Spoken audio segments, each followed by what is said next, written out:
surely they're doing a lot of things right.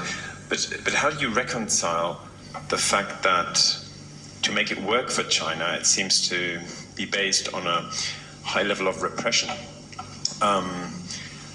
environmental destruction, censorship, a certain ideological stubbornness.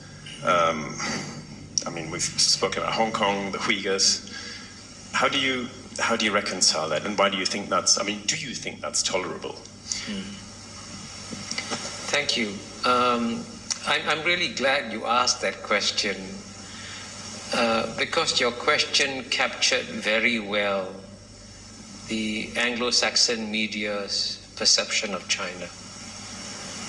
And I would suggest to you very bluntly, there is a distorted perspective of reality. Let's take the first word you use, repression. If the Communist Party of China only relied on repression to stay in power, it would not create the most dynamic economy in the world, right? It is by far the most dynamic economy in the world. It has delivered the fastest growing economy for 30 years.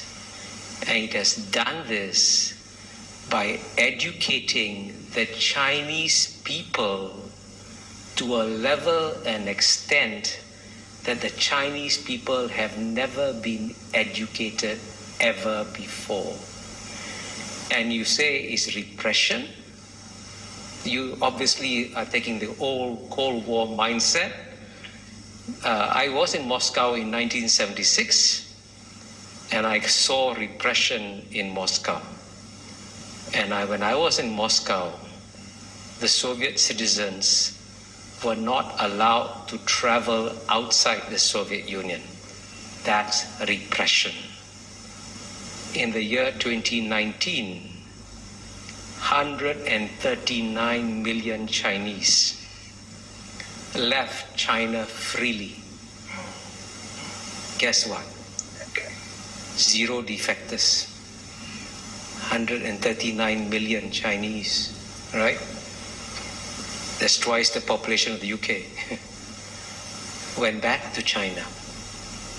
So all your description, when you say environmental degradation, China's climate change policies are far more responsible than those of the United States, which has not once, but twice withdrawn from global environmental protocols.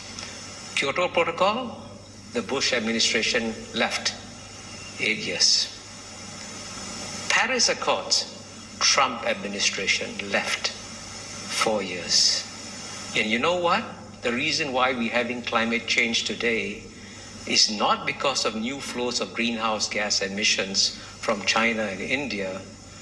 It's because of what the Western countries have put in the atmosphere since the Western Industrial Revolution. Get the data. The single largest contributor cumulatively, right, is number 1, United States, number 2, Europe, number 3, China, right? And the West wants China to pay an economic price for the current flows, but the West doesn't want to pay an economic price for what it put in the atmosphere. You want to deprive the Indians of electricity when the United States could just, by the way, if the United States could impose $1 a gallon tax, that would save the world. Cut down gasoline consumption, raise money for investment in green technology. Simple solutions. And by contrast, the largest reforestation program in the world is carried out by China. It has already reforested an area the size of Belgium or bigger, right? So all your descriptions capture the natural distortions of China that you get in the Anglo-Saxon media, which violate the rules of the Enlightenment, which say that you must be rational, calm, and objective, especially in understanding your adversary. And if the Chinese were as stupid and as incompetent as you described them to be, don't worry about them. But I can assure you, you are now dealing with a far more intelligent and rational actor that doesn't fit any of the Anglo-Saxon categories that you applied to them. Please forgive my bluntness. Now you're putting words into my mouth.